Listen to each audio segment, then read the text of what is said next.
Elon Musk and his team behind the Neuralink brain implant have just provided us with the latest update on their first human trial, with the promise that a second human patient is coming very soon using an upgraded Neuralink device.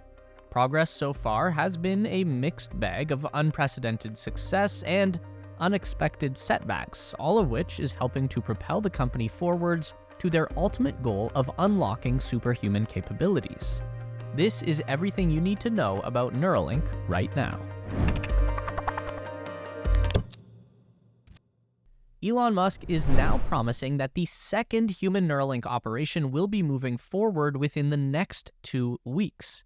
This is a slight delay from what we had been expecting, which was to see patient number 2 completed in June. We've learned that a Neuralink surgery was originally scheduled to go forward on June 24th at the Barrow Neurological Institute, but was canceled after the patient candidate had to withdraw from the test.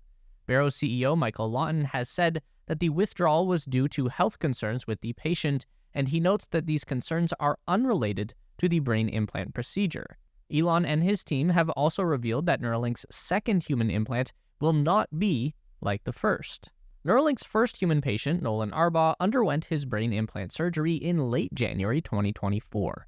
This procedure was successful, and Nolan didn't experience any negative side effects from either the surgery or the implant. For the first couple of weeks, Neuralink's N1 brain-computer interface performed flawlessly, allowing the user to interface with their computer mouse just by thinking about the movement. This immediately gave Nolan the ability to surf the web and play games independently and without the use of a mouth stick for the first time since he was paralyzed in a diving accident 8 years ago. During weekdays, Nolan spends up to 8 hours a day contributing to Neuralink research. On weekends, his personal and recreational use of the implant can exceed up to 10 hours per day. He's been able to reach up to 69 hours per week of brain-computer interface with the N1 chip. Neuralink engineers confirmed that the current device has a battery life of 4 to 5 hours and a charging time of about 45 minutes. They said that Nolan has been keeping an inductive charging coil tucked underneath the beanie that he's often seen wearing, so that he can quickly and independently recharge his device. Neuralink also says that Nolan is already moving his computer cursor at speeds beyond the ability of a person using a mouse, something Nolan has been demonstrating often with his live streams on the X platform. The standard for measuring speed and accuracy of cursor control is bits per second, or BPS, and that's what Neuralink is calculating during these grid tests where you see the cursor moving around and clicking on different boxes. On day 1, Nolan set a new world record of 4.6 BPS. 3 months later, Nolan was already achieving 8 BPS and is currently operating at a rate of 9.5 BPS, double his previous record. The Neuralink telepathy software is able to distinguish between left and right clicks and allows for movement of the cursor that is precise enough to click on the smallest icons and buttons of a laptop screen.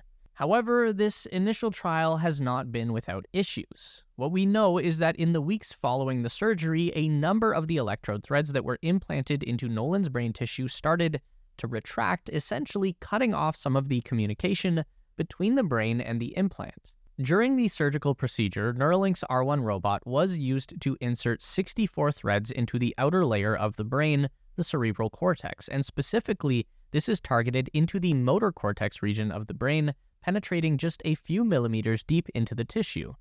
Each thread is thinner than a human hair and carries 16 electrode sensors, giving the Link device a total of over 1,000 connection points into the neural network of Nolan's brain. From here, the electrodes can detect bioelectric pulses created by neuron activation within the cortex layer. The Link device uses signals collected by the threads to create a digital representation of the brain activity that can then be transmitted via Bluetooth into a nearby computer device. Neuralink has confirmed that only 15% of the Link electrodes remain in place today, but according to Neuralink, these remaining threads have stabilized, and improvements made to the software algorithms that decode his brain signals have restored Nolan's brain-computer interface capabilities. So when the threads retracted from the brain, that decreased the number of electrode interfaces between the Link implant and the motor cortex. Neuralink has confirmed that there are 2 contributing factors to the thread retraction. One is an air pocket that is created between the brain and the skull. Neuralink says this is common during brain surgery and it's typical for the surgeon to introduce a small amount of air into the skull. The reason they do that is to create more room. By lowering the CO2 concentration in a specific area, they cause the brain to shrink a little bit and pull away from the skull, providing more room to work. The downside is that once inside the skull, that air pocket can now migrate, and Neuralink believes that the air pocket moved from the front of the brain to underneath their implant site, which pushed the brain away from the implant and tightened the threads. In their next operation, Neuralink plans to maintain a normal CO2 concentration or even slightly elevated levels, which will allow the brain to keep its normal size and shape during surgery, which should eliminate the air pocket. They also believe that by moderately resculpting the surface of the skull, they can get the implant to sit closer to the brain and reduce the gap underneath. The second factor is brain movement. Neuralink was not anticipating how much a human brain would move compared to a smaller animal brain. They found that the surface of the brain actually travels about 3 millimeters even when the person is just sitting still and breathing. So that makes targeting with the surgical robot very difficult. One solution here is more precise targeting on the surface of the brain. The outer layer of a human brain has a very complex structure of folded layers. This increased surface area is what gives us our intelligence, but it also presents a challenging landscape for inserting the Neuralink electrodes.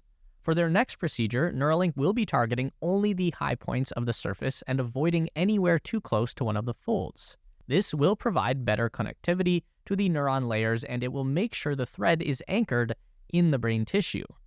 Another solution is simply to go deeper with the thread insertion. Essentially, Neuralink will be broadening the range of thread depth with their second human operation, now that they know retraction is a possibility.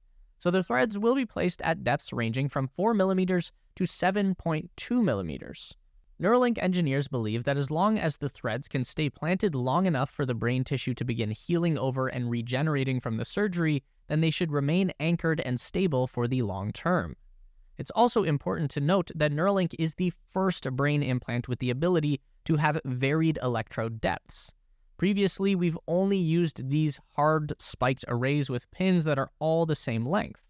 What's interesting here is that Elon says the updated Neuralink Gen 2 implants will have fewer electrodes per thread, going from 16 down to 8, and that's because the company now has a higher confidence in the thread's ability to reach neurons, so less electrodes are needed. He believes that Neuralink can achieve double their current bandwidth just by getting more accurate with the thread placement.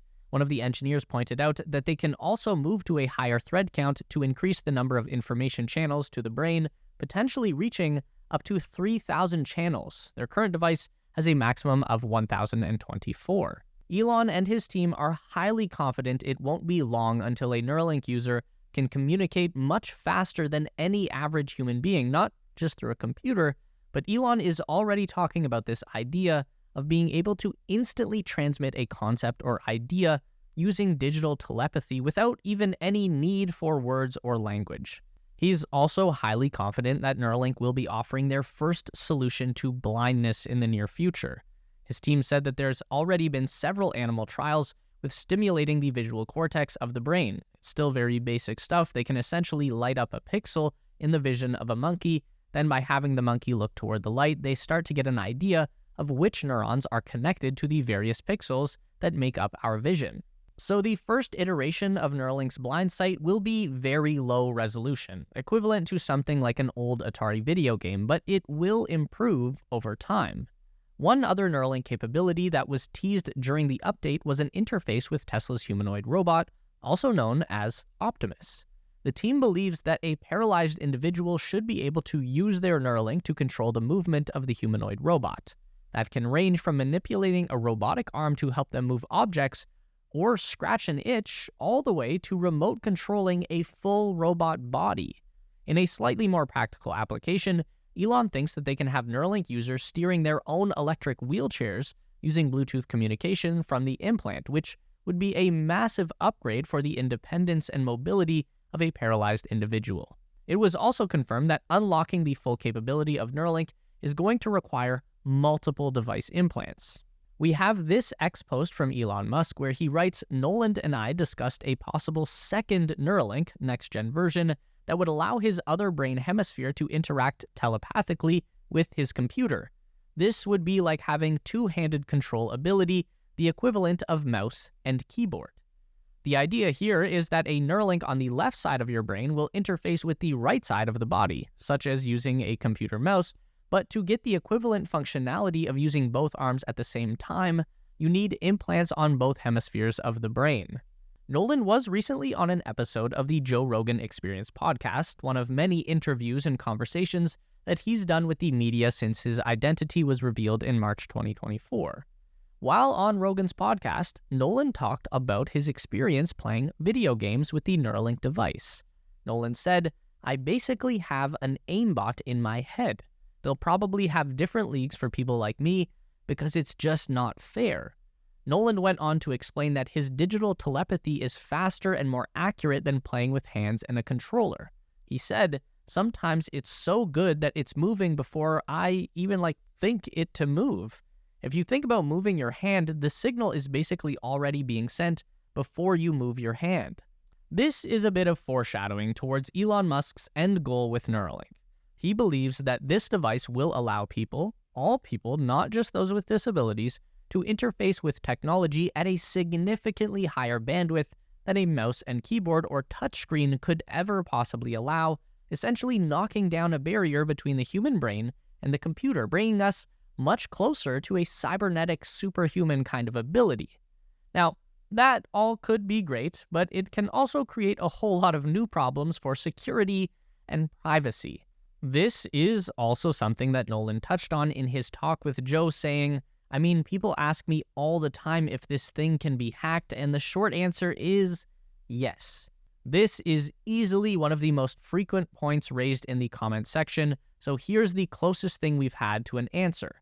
Nolan went on to say, "But at this point, at least hacking this wouldn't really do much. You might be able to control my cursor on my screen and make me look at weird stuff." So basically saying that the danger of Neuralink will scale with the capabilities of Neuralink. For now, it can't do very much. The functionality is limited, meaning that the risk is likewise pretty limited. It all depends on where we go from here.